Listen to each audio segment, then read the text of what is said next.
Tonight, I want to kind of talk a little practical. We just got done with a series in the Lord's Prayer where we went through and just learned how to pray from Jesus. And so you can go back on our website, restorationlex.com/media, if you hadn't seen that, want to catch up. And we're about to start a new series next week. But tonight, I just want to take just a night and talk about something that's going to lead us, I believe, into the future together as a community. And it really starts 14 years ago, about this time, was when I met my wife for the first time. And I couldn't find any pictures that I felt were appropriate to show of that period. I had hair, and it was starting to get that little bit of a right there, and it was starting to kind of get real short. And my wife had braces, and she wore a lot of headbands, and she actually had blonde hair back then, too. It was good times for all. She is way more beautiful now, and she's in here. So I get the brownie points by saying that, too. So she's usually back there with the kids. But I met her. She was my front desk worker at my dorm. And so one morning, we lived in this dorm, and then like the student center's next door. So I went out. I was like, I'm going to go buy her some tater tots. And just thinking, if anything's going to get into a girl's heart, it's going to be tater tots. Amen? And it gets in my heart, literally and figuratively, if you eat enough of them. But so I brought her some tater tots, and we didn't really know one another, kind of knew of one another, we had mutual friends, and then we started hanging out, and then a few months later, we were official and dating and whatnot. But one of the things that was odd about my wife in college was that she really knew what she wanted to do. Like, she had a major. Her major was nutrition, and so she wanted to be a dietitian. She was passionate about this. It was clear from pretty early on, and she went to the classes, and she studied, and she worked really hard. And I, on the other hand, did not know really what I wanted to do. Because nowadays, you just go to college because you are supposed to go to college, right? Like, you don't just not go to college. And some people may do today, but for the most part, you're supposed to. Like, there's this expectation that the next step in life is college, whether you know what you're supposed to do or not. So I went to college, and I had two goals in college. Goal number one was to get in a band. And I did that. That was like a year in. I got in a band, and we were awesome. We were a cool rock band, and we broke up. And we were Behind the Music hasn't come out yet, but it was a great band. And I wanted to find my wife. And I met my wife about a year and a half in, and I was already in a band too. So about a year and a half into college, I'd accomplished everything that I'd set out to do in college, and had taken only about 14 hours, and has not really passed all of them with flying colors. And so I was at this place personally where I didn't really know what to do. She knew exactly what she wanted to do. And I was always confused how these 4 years were somehow supposed to just like prepare you for the rest of your life. Like, you're just supposed to pour all this knowledge and insight into you. For me, it was 6 years total, off and on, that it took that, but you're supposed to, like, the expectation that you pour all this stuff into you, and then you get a piece of paper, and you go out and you get a job, and you are prepared for the real world. You probably, some of us remember that, or for you college students that hadn't got there yet, you're probably dreading this. You remember, that point of like, oh, crap, like, it's here. It's here. Like, I have to go out and do this. Like, has all this knowledge I've accumulated, all these tests and all these late nights of studying and reading books that I'm never going to even want to touch again once I get out of college, is all of this going to prepare me? Now, statistically, in college now, 80% of people change their major at least once. How many of you that went to college, how many of you have changed your major many times? I had 4 different majors in 6 years.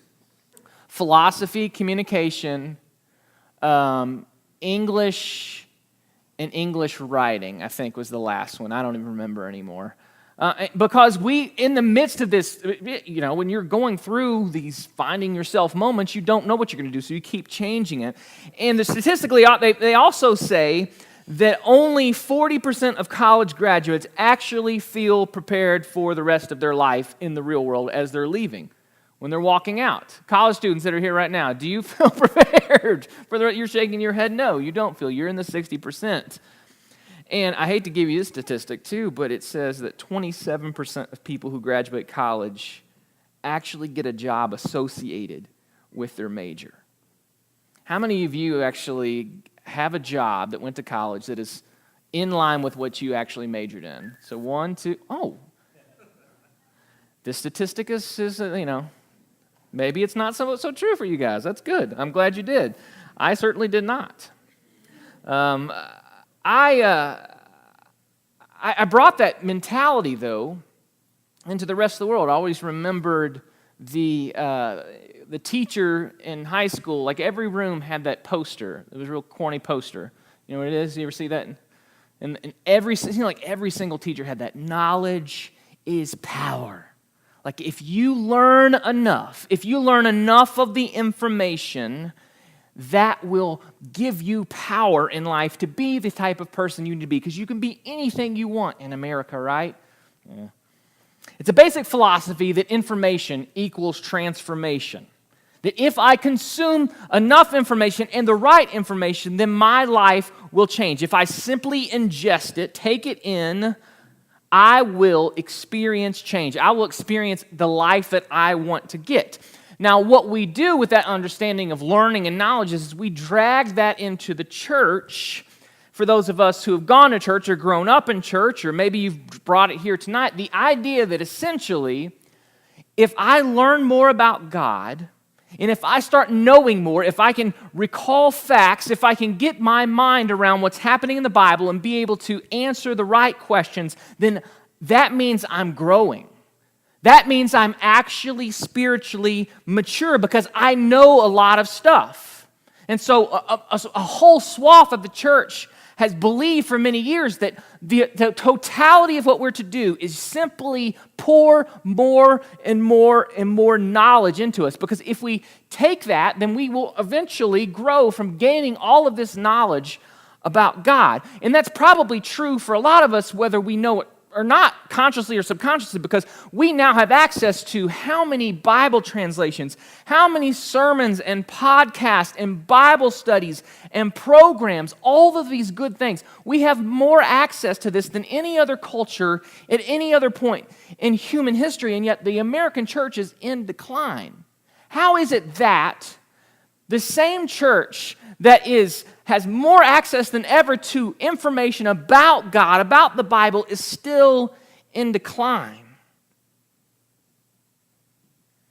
What we do is we think, if I stay here long enough and I don't really feel like I'm growing, then maybe I'll go to the church down the road, There's probably better sermons, there's probably better programs, there's probably better stuff. And all you're doing is saying, you know what? I bet the information's better over there. I bet the stuff I'm going to learn is going to start, and it just goes and it goes and it goes, and you eventually get frustrated there. The dark side of this is many people I've seen who have gone to church for a long period of time, and they've learned a lot about their faith, and doubt starts to creep in because they see that I've been doing this for years, and I'm not growing.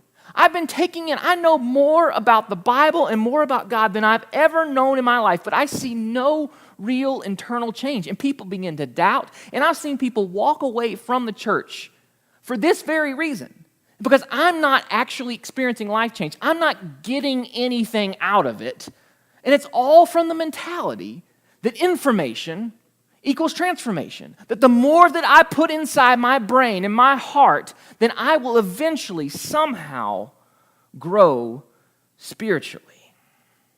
If that were the case, that information equals transformation, if that was true, then God would have sent a book to save us. Now you're probably thinking, well, Justin, he did send a book. Well, yeah, he sent Jesus, and there's a book that testifies about him, a book that's inspired to testify about him, But when God wanted us to show us what he was actually like, he didn't send an idea, he didn't send a book, he sent a person. And that's significant. He sent his son, he sent flesh and blood. We call this the incarnation, where God stepped into human flesh to live out what the character of God was actually like. Jesus came to show us what God was actually like. If you're ever wondering, sitting there thinking, what is God like? What is his character like? You always can just look to Jesus. Because Scripture says he is the exact representation of his being. He is what the Father is trying to say to the world. And so Jesus What he does when he comes to the world is not sit on a mountain and then just teach for the rest of his life and people come to him. He does teach. He teaches the Sermon on the Mount. There's lots of great sermons. There's lots of things that he teaches. But Jesus chooses to pass on what God is like through basically apprenticing 12 very ordinary, average, diverse, bumbling men and women. And his call in their lives was to say, come and be a disciple. A disciple, guys, is essentially an apprentice.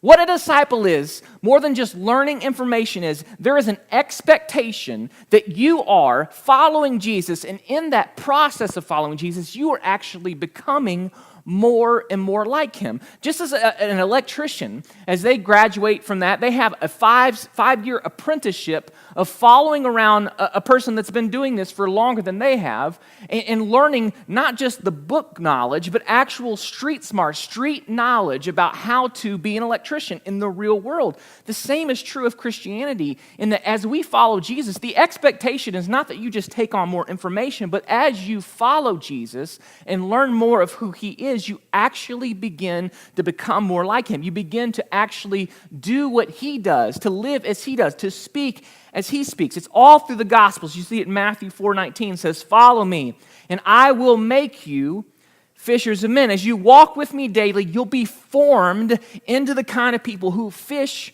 for people. In John 13, there's a story about how Jesus is washing the disciples' feet. And at the end of the story, this beautiful story of how he shows that service is the way of his kingdom, he says, "I have set you an example that you should done as I have done for you. Very truly, I tell you, no servant is greater than his master, nor is a messenger greater than the one who sent him. Now that you know these things, you will be blessed if you do them."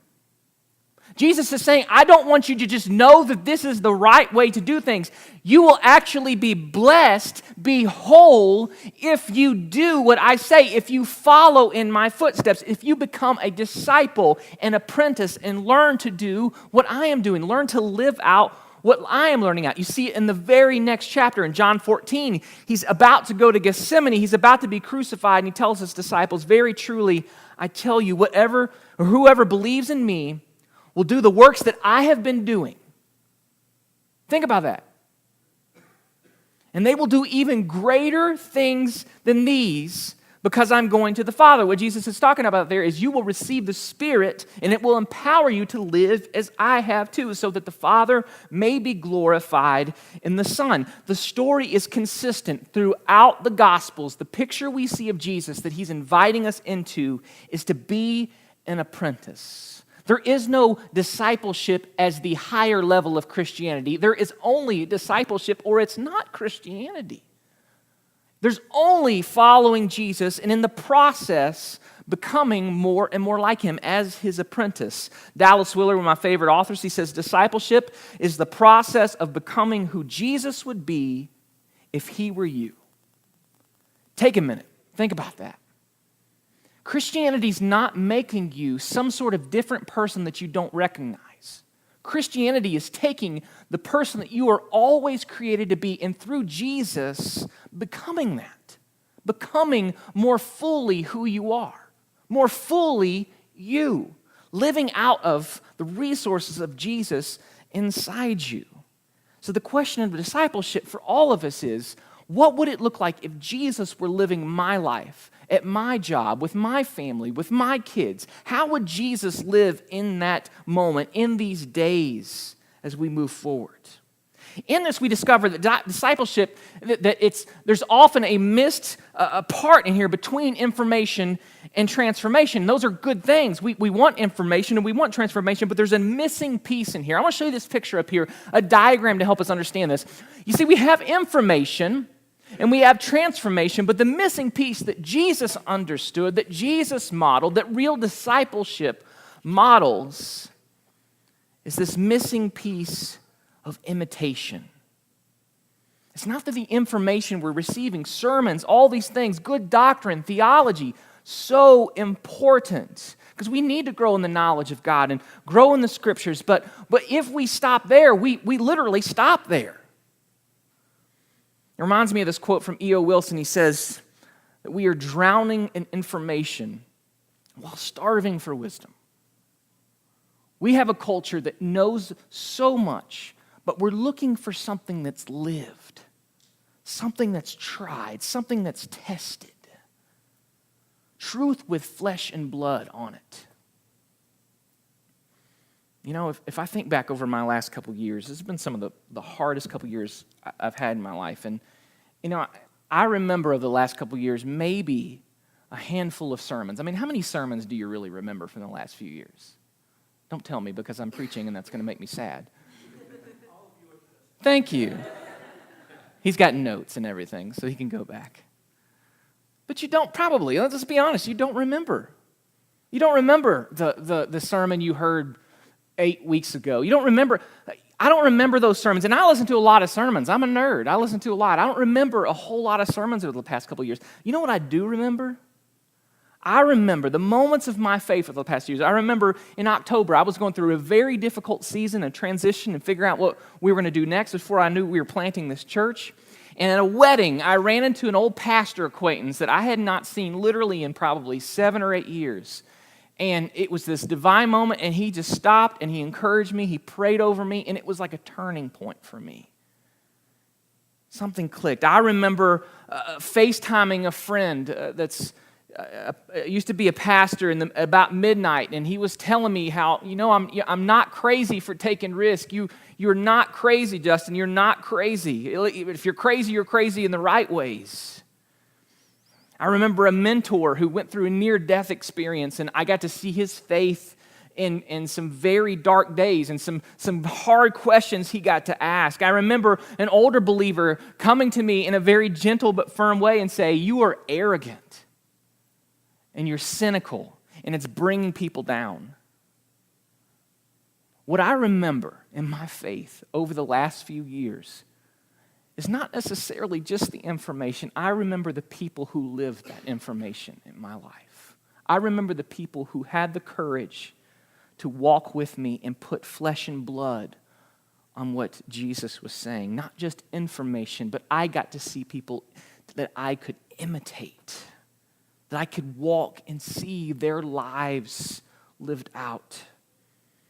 Rich Mullins said, "I'm a Christian not because someone explained the nuts and bolts of Christianity, but because there were people that were willing to be those nuts and bolts."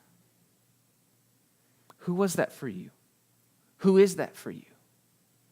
A person that maybe didn't have all the questions, but you got to watch them walk, and maybe not in person and day out, to watch them walk out your faith day in and day out.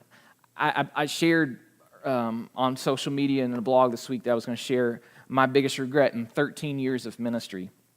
I've been in ministry longer than that, but that's really kind of when I started full-time in ministry.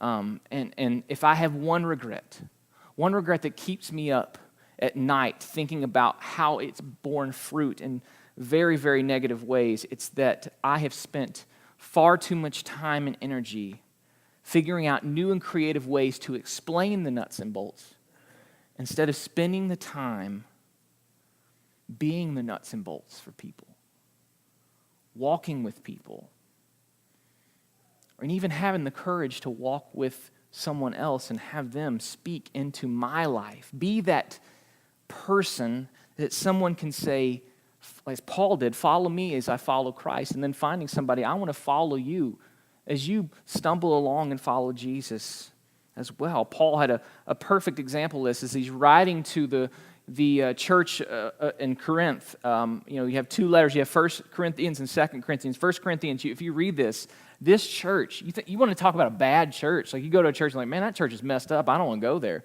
Read 1 Corinthians. Like, there's some wicked stuff going on in that church. Like, it make you feel really good about your church when you read 1 Corinthians. Like, man, at least we don't have that stuff going on in our church. Like, it's wild. There's a lot of new believers. They're learning. They're coming out of a world that is very, very different from the Christian understanding, the Christian worldview. So there's hiccups, there's messiness, which you should see in any church, that messiness of life together. When we're coming out of an old way of life and learning something new, there is a mess. The church is a beautiful, beautiful mess. But Paul is so loving. There's never this sense of condemnation. He's never speaking to them, even in some very rough situations. He's never speaking to them down on them. He's always encouraging them and giving them a deep, abiding challenge.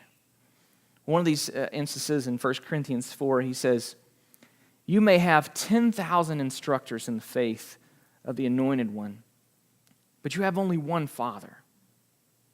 In Jesus the Anointed, I have become your Father through my efforts in spreading the good news. So as your father in the faith, I want to encourage you to live as I have lived.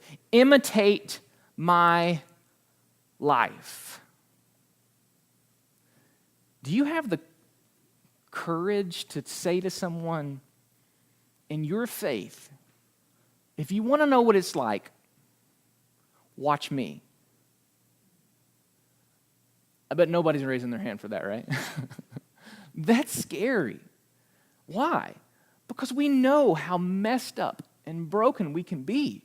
We know that we try and we fail and we try and we fail, and you are afraid, and I am afraid. I do not want people to see me fail. I do not want people to see me screw up. I want people to think, and I think you want people to think that you have it all together, but Paul was not perfect either, and he had the courage to say, I will both succeed and fail in front of you. I will put my life on display, and you'll not just see the good parts of me, you'll see the parts where I lose faith. You'll see the parts where I doubt. You'll see the parts where I try and I fail. But whatever it may be, I want to encourage you to live the life that I'm living. Imitate my life. He says you have 10,000 instructors. Is that not true of our day? We have 10,000 places to get anything you want about Christianity. You can go online and hear way, way better sermons. You can listen to amazing worship. You can listen to podcasts and Bible studies from these holy men and women of God, 10,000 teachers. But who are your spiritual fathers, your spiritual mothers, your spiritual sisters, your spiritual brothers? Who are the nuts and bolts? Who are the people who are helping you put that together? Who are the people who are willing to encourage you and challenge you, to give you hard words? I want to commit over the next 13 years of ministry for me that here at Restoration, that we're not just going to teach the truth of Jesus' kingdom and his life. We're not going to do that. We're going to create the kind of spaces. We're going to model life-on-life relationships where we can see that happening, where we can try and fail together, where we can be the nuts and bolts of our faith together. Right now, what we do here is something called city groups. City groups are these groups of about 15 to 30 folks, and they are typically around a particular neighborhood, network, or need. So it's a group of people that meet usually bi-monthly, and they say, hey, we're going to have a mission together. We're going to have a life together. We're going to do meals together. We're going to serve together. We're just going to do life together in community because Scripture tells us to do that.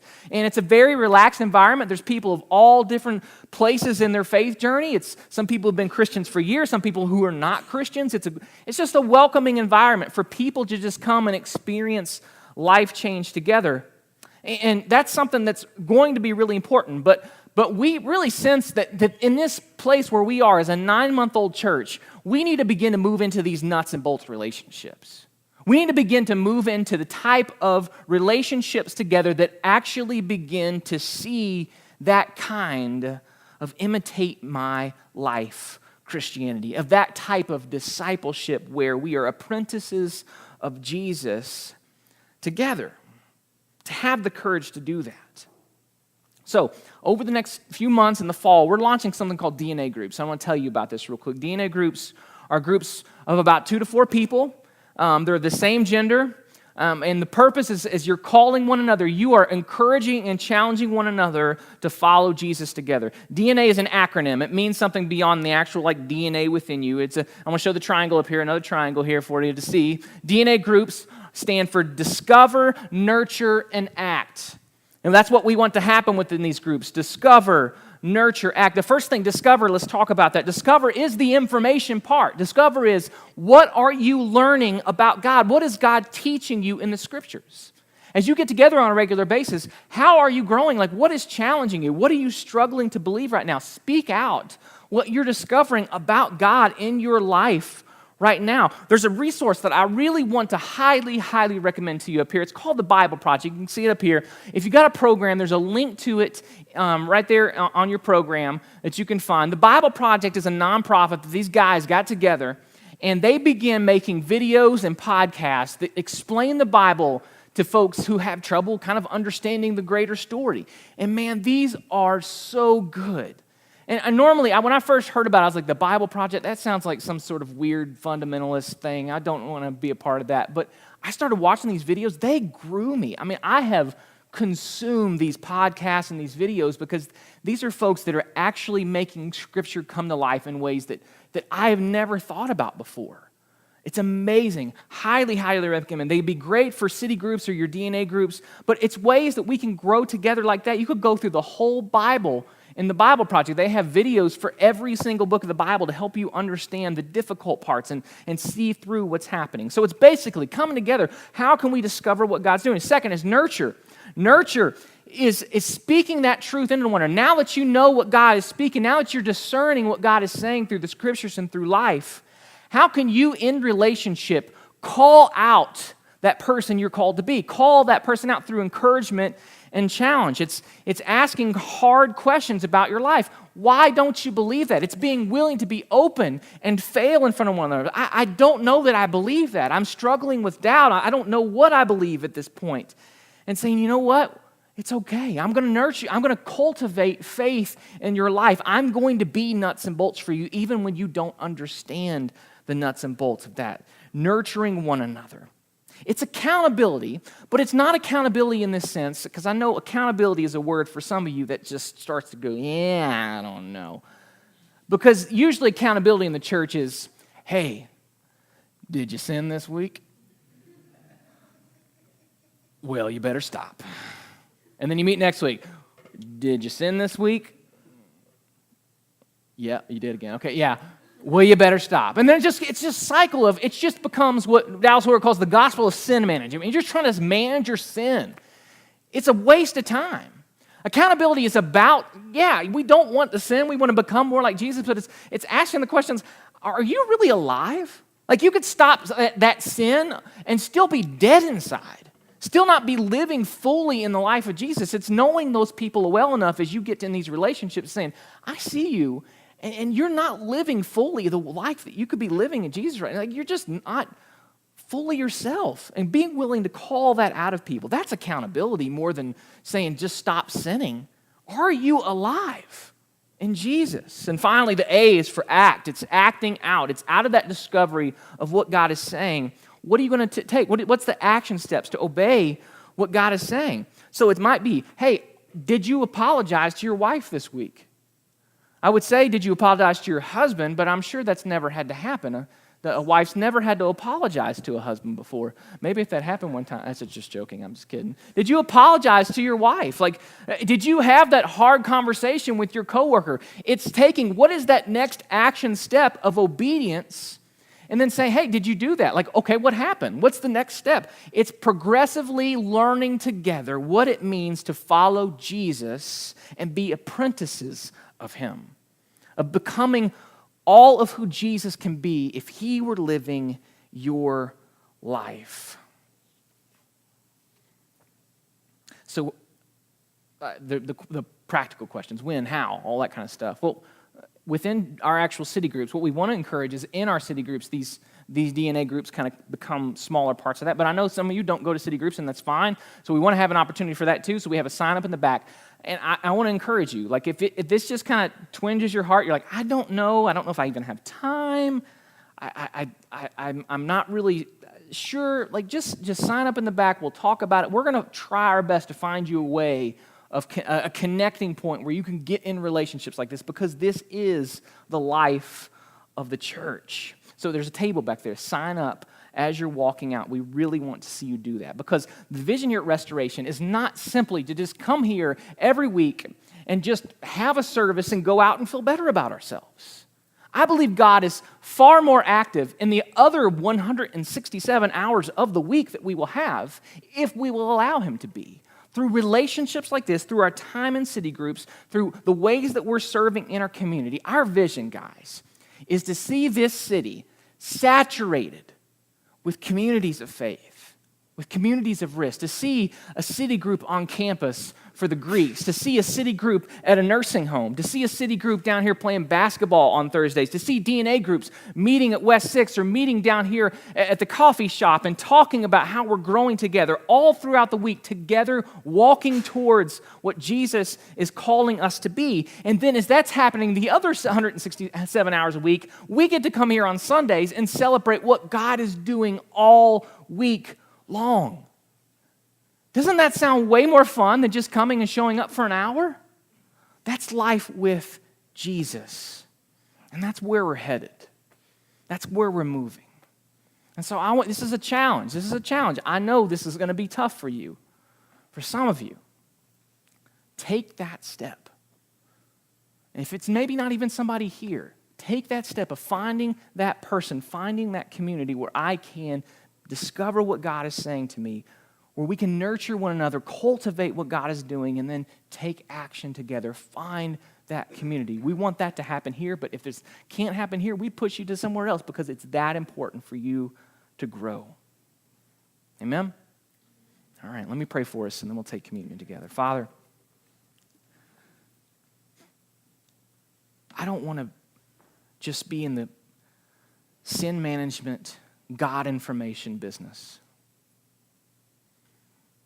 I want us to be known as a church where Jesus is so present, not just in a song or in a sermon or in a gathering, but he is present in the beautifully broken lives of the people who are walking together. You say in your word that they'll know, the world will know that we are Christians by our love. So God, I pray that you would lay on all of our hearts that today's the moment where maybe we move from being a Christian to say, I want to be a disciple of Jesus. I want to find out, Jesus, what my life would look like if you were actually living through me. Thank you, God, for that invitation, that this is not some sort of advanced version of the faith, that this is available to everybody, that all of us, no matter how educated or how great of a job or how great of a family or how great or bad our life is, all of us have the same availability to you, the same access to what we need. It's just simply you calling us to follow you. So may we all in here, God, find friends, make new friends, and say, let's stumble toward Jesus together. Let's succeed together. Let's fail together. Let's cry together. Let's laugh together. Let's doubt together. Let's question together. Let's believe together. Let's hope together. And may the world around us know that in that love that we have for one another, pushing one another towards transformation, we say, I want that. I want that. I pray this in Jesus' name. Amen. We're going to take communion together. One of the things that we don't talk about enough is the fact that when Jesus saved us at the cross, he didn't just save us for heaven and for this life. He saved us into community. And what communion tells us and teaches us is that we have a family that we belong to. An imperfect, messy family that together we're called to come to share life with. So just